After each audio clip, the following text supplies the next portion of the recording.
চলুন দেখা যাক সবজি ক্ষেত থেকে আজকে কি সবজি পেলাম আর আজকে সারাদিন কি করলাম। আসসালামু আলাইকুম বন্ধুরা, সবাই কেমন আছেন?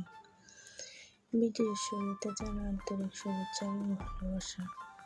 দয়া করে ভিডিওটি স্কিপ করবেন না, পুরো ভিডিওটি দেখবেন। ভিডিওটি ভালো লাগলে লাইক, কমেন্ট, শেয়ার এবং সাবস্ক্রাইব করবেন। কষ্ট মানুষের সারা জীবন থাকে না, শুধু থাকে কষ্টের সময় মানুষের ব্যবহারগুলো সবসময় মনে থাকে।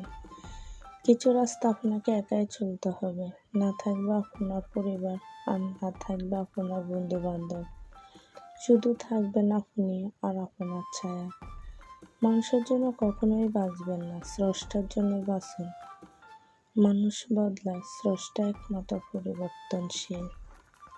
অপমানিত স্থানে কখনোই দ্বিতীয়বার যাবেন না, কারণ যেখানে আপনার সম্মান নেই সেখানে আপনার না যাওয়াটাই ভালো।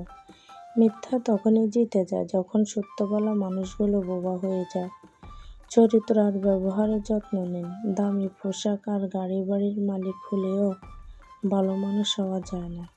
কোনো কিছু না খেলে যেমন স্বাদ বোঝা যায় না, তেমনি খারাপ সময় না আসলে মানুষ চেনা যায় না।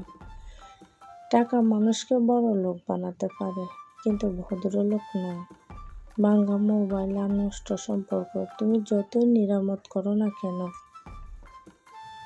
সেটা আর কখনোই আগের মতো সার্ভিস দেবে না। মিথ্যাবাদীরা এখন সবার প্রিয় হয়, আর সত্যবাদীরা হয় অপমানিত, অবহেলিত। যারা নিজের চেয়ে অন্যের কথা বেশি ভাবে তারাই সবার আগে ঠকে যায়। যদি ভুল পথে চলে যাও তাহলে সেখানেই থেমে যাও, কারণ পথ যত দীর্ঘ হবে তোমার ফেরার পথ তত কঠিন হবে। সব শিক্ষা বইয়ের পাতা থেকে নয়, কিছু শিক্ষা পরিস্থিতি আর বাস্তবতা থেকে হয়। যদি কোনোদিন এই 3 ব্যক্তির সাথে সম্পর্ক নষ্ট হয়, তাহলে হাজার কষ্ট হলেও সম্পর্ক ঠিক করবেন না। 1.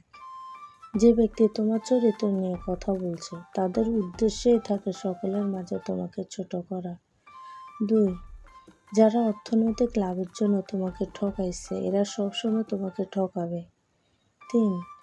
যারা বিশ্বাসঘাতকতা করে, তুমি তাদের যতবারই বিশ্বাস করবে তারা তোমাকে ততবারই ঠকাবে। যারা সাহায্য করে, দায়িত্বশীল এবং যার অন্তর পরিষ্কার, তারা সবচেয়ে বেশি কষ্ট পায়, কারণ তাদের নীরব ভালোবাসা, নিঃস্বার্থ দায়িত্ববোধ আর স্বচ্ছ অন্তরকে মানুষ সহজে প্রাপ্তি দেবে।